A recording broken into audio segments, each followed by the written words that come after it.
I often get people calling me up, asking me about these lumps that are seen on the jaw, on each side of the jaw down here in youngsters. The horse is usually around 2.5 or 3 years of age, actually, when you start to see them, and they will remain there until they're about 4 years or 5 years of age.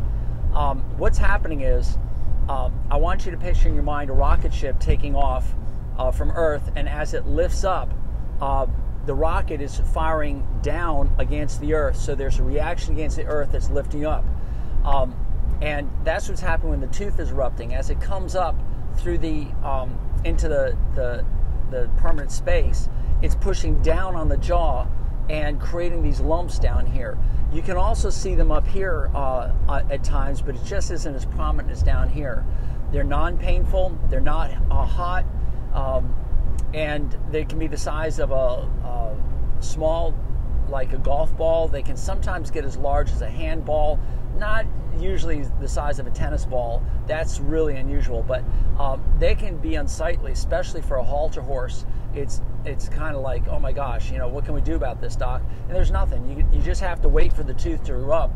Sometimes you can go in and take the cap off and work it out slowly so you don't break off any of the tentacles that hold the cap on.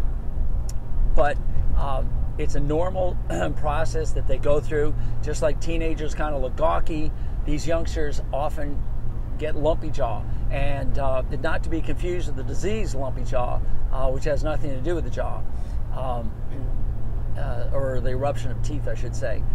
So don't fret, don't worry. If you see these things, just give it some time and they will go away. There's nothing you can apply, there's nothing you can do other than maybe go in there and extract the caps off so the tooth has more freedom to move up and get in the way. And also, again, floating the teeth, I can't say this enough, will allow the tongue to get in there and massage the gums and allow the blood flow to get around that area and possibly help some of these guys.